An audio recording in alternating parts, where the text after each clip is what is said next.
Welcome to Off the Cuff, episode 29, where we answer your questions about Lego. Please put your questions below in the comments for us so we can answer your questions next month. Today we've got a bunch of questions. We've got topics such as castle. Okay, I figured we were going there, okay. Operating a YouTube channel, pricing, our modular city, advent calendars, childhood favorites. We got a slew of things. Nice, okay, cool. Yeah. All right, we're going to start with castle, since it's right here in front of us. JZF says, do you think it's possible to somehow combine the medieval town square with the Lion Knight's castle to create a bigger and more cohesive castle? Yeah, I think you definitely could. I mean, one of the nice things about the medieval town square is that one of the buildings, you can tell, like it has the tower involved, and the architecture is very similar to what we see in the Lion Knight's castle. So I think if you were to be creative, you could incorporate that into the Lion Knight's castle. Now, you would probably have to do some other adjustments to put some sort of perimeter around the structure so that they're not just like random, like, jut outs in the castle or things like that. But I think of it kind of like, I talked about this in the Ninjago Old Town video, where it reminds me of the old ideas books where Lego would come up with sets that you could combine into different, like one large castle. And then in the ideas books, they had like these large structures, and on the inside they had all these little establishments like a blacksmith and an inn and all those kinds of things that would really, I think, jive well with the medieval town square if you were able to incorporate it with the Lion Knight's castle. The one flaw, as much as I love the Lion Knight's castle, it's one of my all-time faves, right? But one of the flaws, or the only flaw that I can think of, is in terms of scale, it's actually rather small.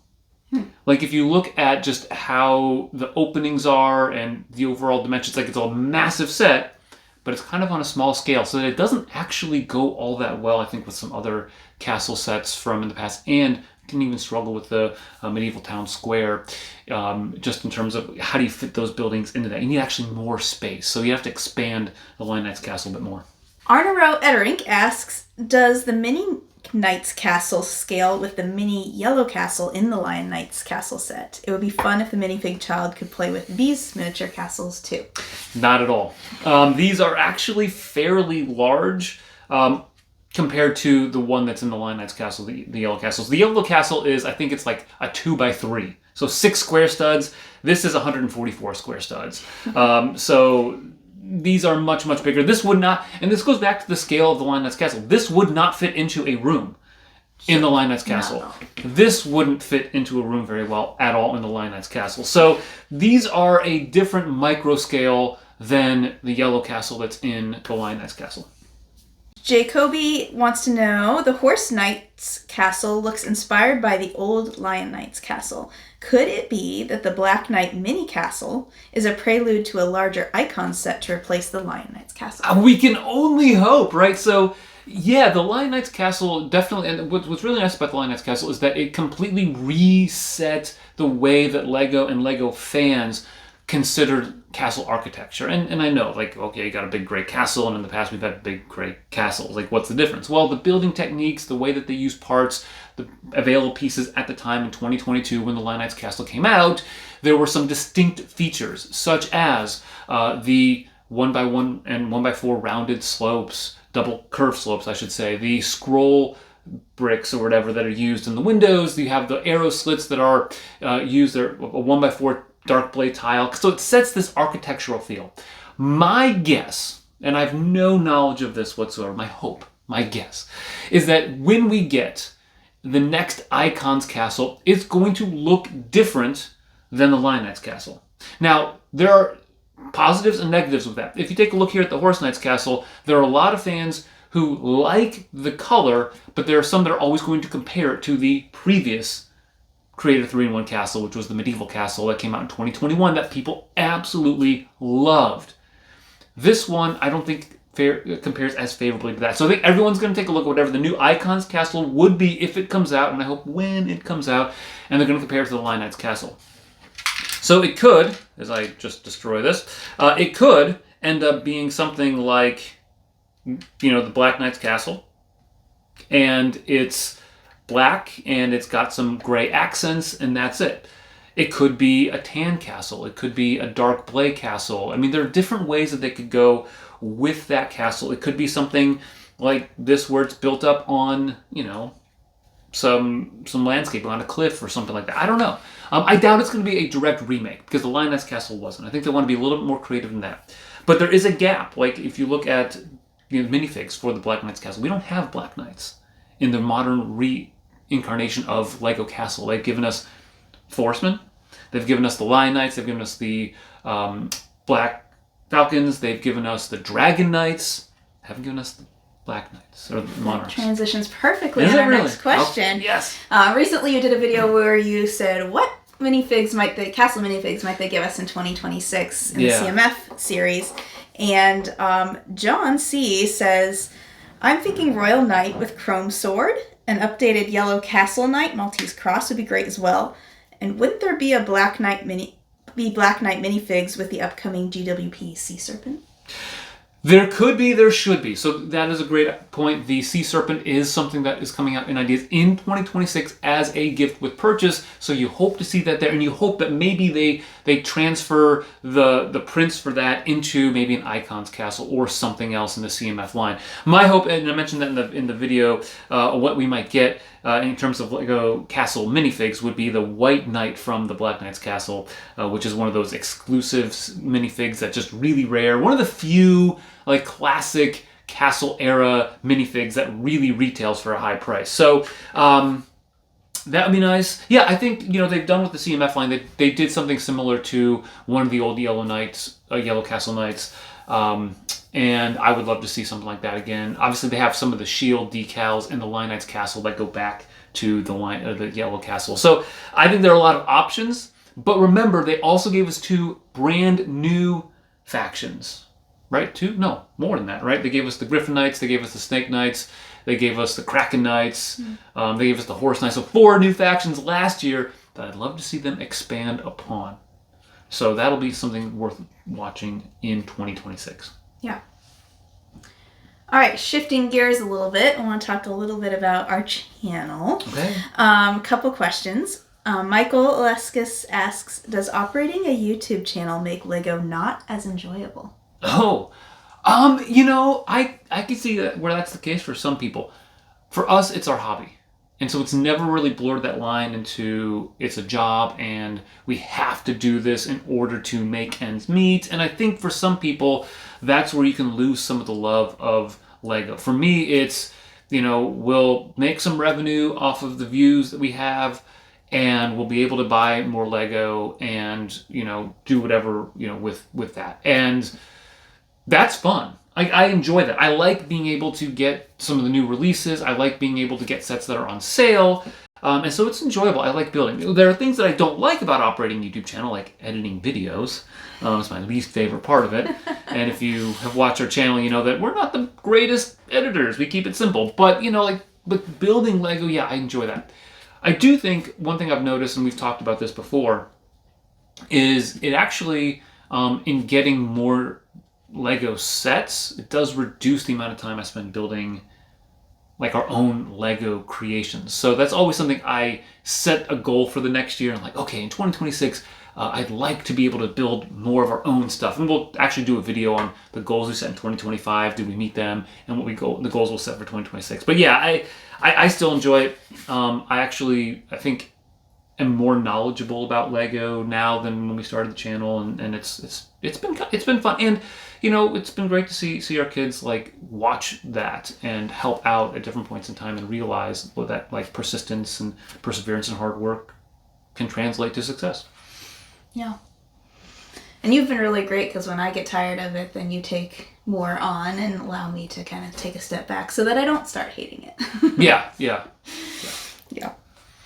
And then Terrence DeShark wants to know, can you tax write off the Lego?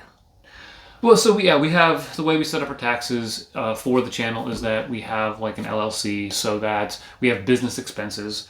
And yes, we get revenue. We report all of our revenue to the IRS here in the United States. And then, we write off as business expenses Lego. And so, yeah, we absolutely do that. And we would encourage anybody that does that to look at the tax laws in your country and identify like how can you set it up so that it's not just advantageous to you within the grounds of the law, but to understand like how it does work as a business, because you learn a lot in the process and you understand like, okay, like yes, buying 3 copies of the Horse Knight's Castle, that's $400 including taxes, but that all comes out of channel revenue that is under Building Together LLC, which she handles a lot of that stuff. Yeah, that part I actually like. Yeah. I know that's weird.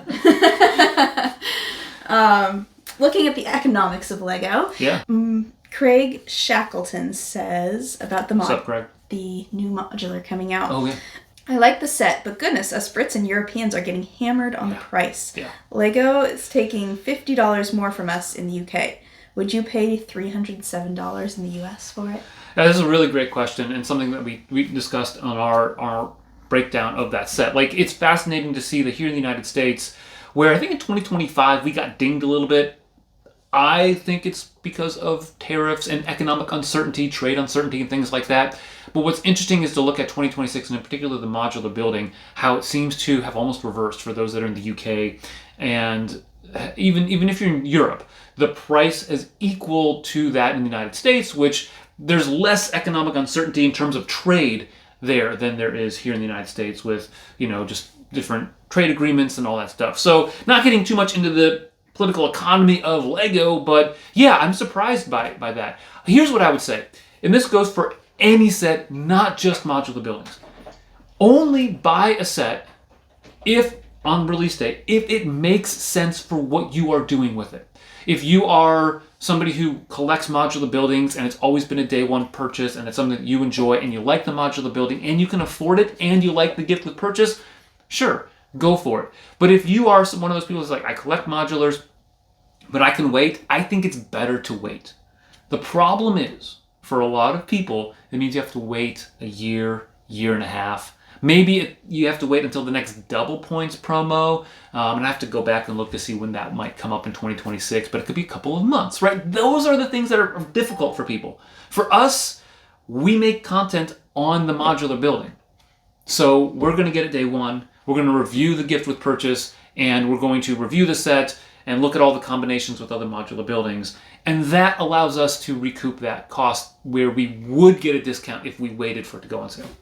The new camper says, with the Lego group pivoting toward more expensive sets for adults with no parental supervision for excess spending, yeah, right. Do you feel that it might be time to reassess how many sets is healthy to purchase? That's a great question. I think it's very difficult to answer for the general audience because it is very personalized. It depends on how much money you have, what your priorities are. So for us, we don't go on tons of vacations. We don't do a lot of the extravagant things that a lot of American families do. And we have a YouTube channel that is able to bring in enough revenue to support our hobby. We will not, and we've committed to this, we will not dip into our typical monthly budget that's based off of salary from our full-time job, my full-time job and her part-time job, to account for Lego. So what we can spend is capped by what we bring in terms of revenue. So for us, there is a definite limit, and we don't touch that. But I think for a lot of people, it gets difficult. Now, here's another thing and this may not be a popular opinion, so I'm going to couch it now, and you can all yell at her. No, I'm kidding. I'm kidding. What I find interesting about a lot of adult fans is the complaint about how Lego is pricing people out of Lego. And I understand that because, like the questioner asked, like with so many expensive sets out there.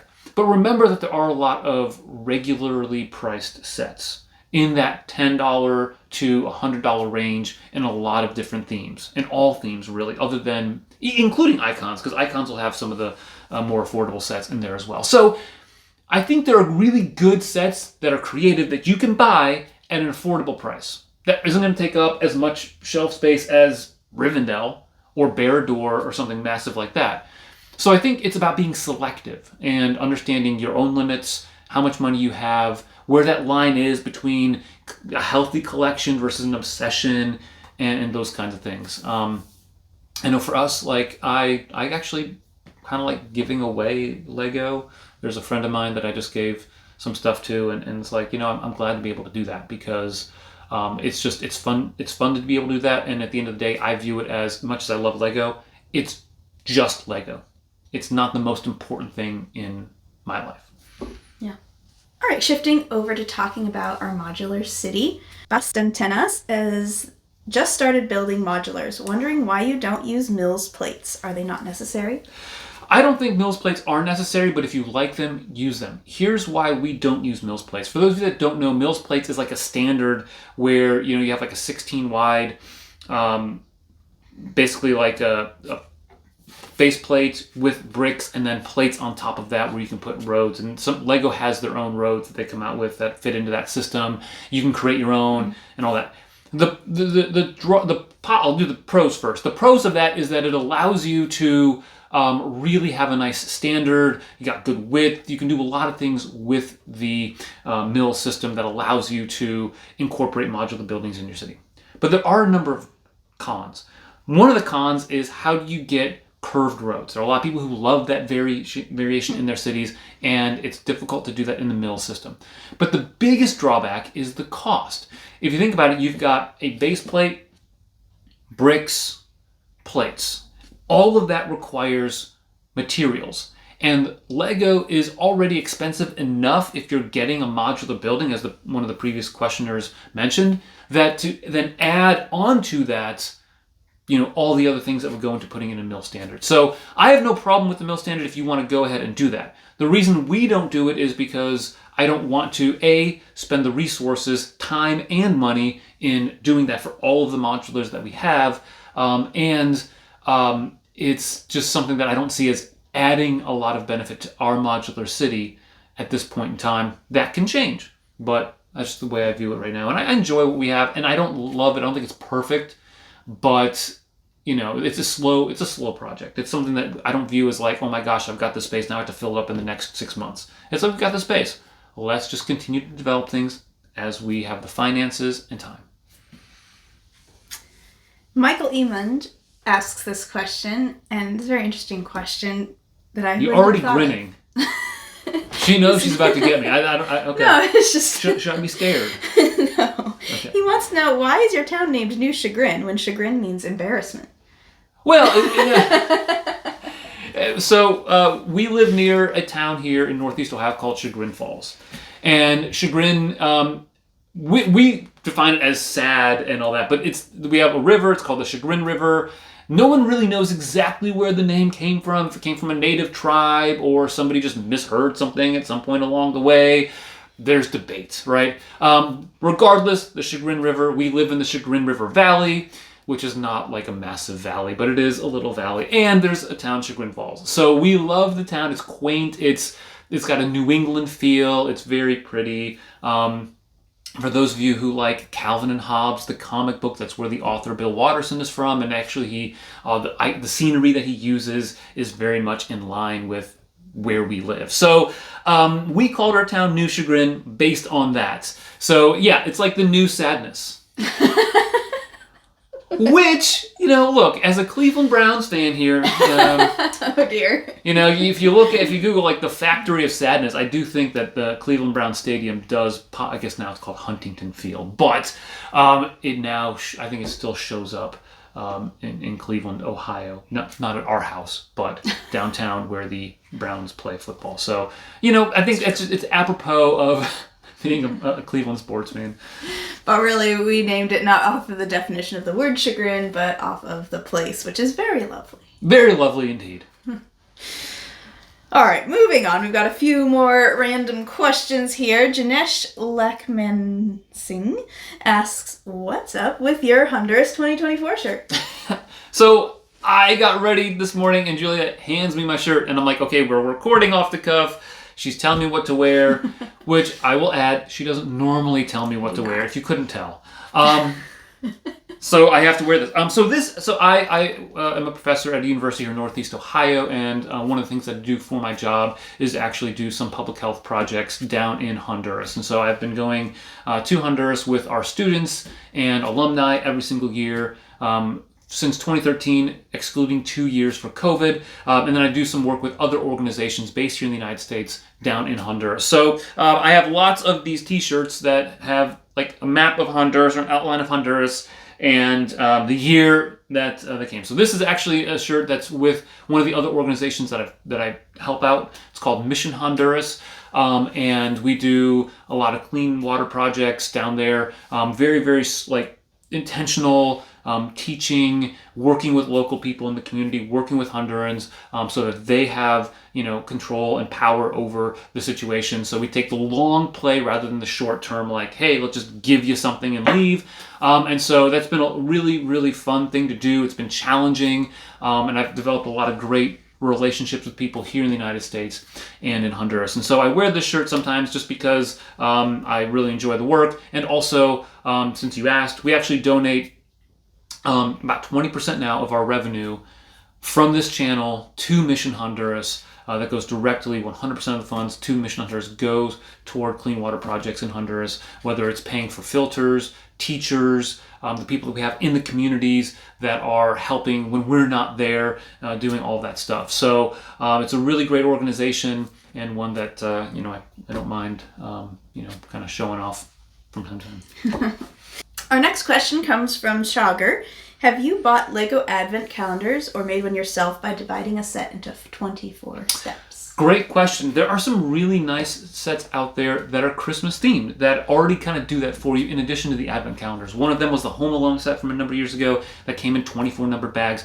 My understanding is that the family Christmas tree that came out this year, that I think is like $330 US that I have no desire to get, but that one also comes in 24 numbered bags that would function wonderfully as an Advent calendar.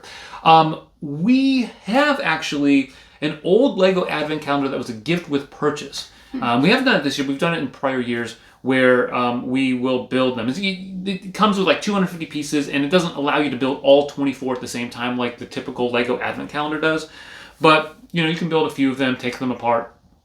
And it's just a little Christmas-related build every single day. In fact, a number of years ago, we did an Advent with Autumn our youngest daughter at the time, and we would build it, and she would comment on it. And she's like, "Gosh," she was like 8 years old or 9 years old or something like that. She's not our youngest daughter anymore. She's still our youngest.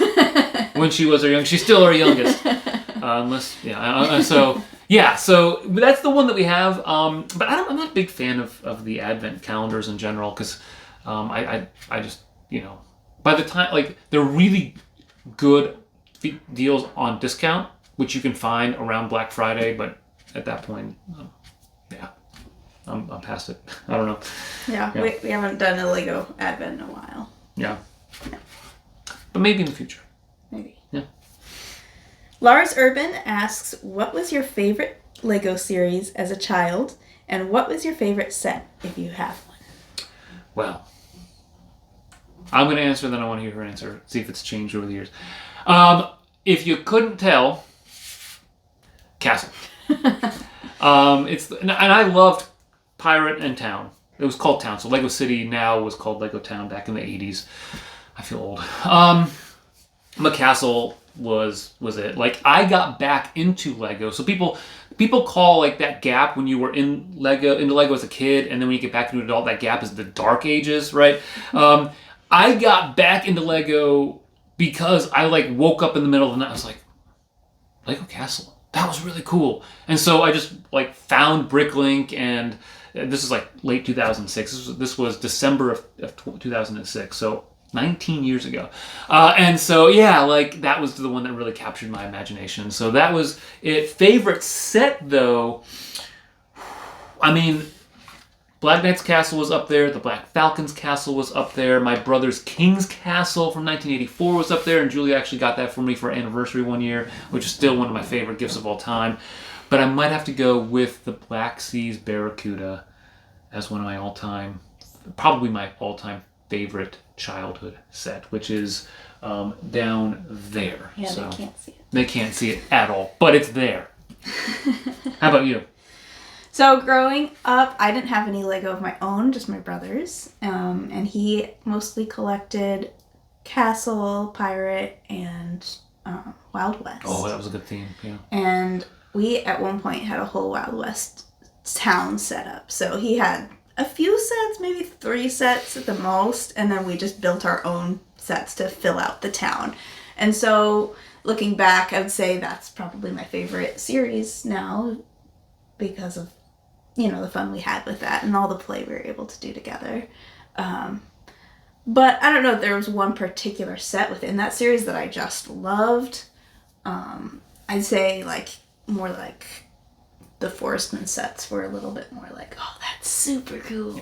And he had some of the Dark Forest sets, which is like the reincarnation of the Forestman. So like the Forestman came out like 1987, and then they kind of rejuvenated in 1995, and that was actually after I had entered my Dark Ages.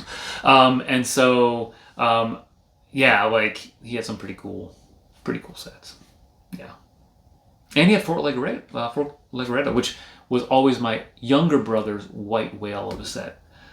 He always wanted that one because he had some of the Wild West sets, like the General Store. That was a really good one. Yeah. The Sheriff's Station. That was really cool as well. Yeah. Good stuff.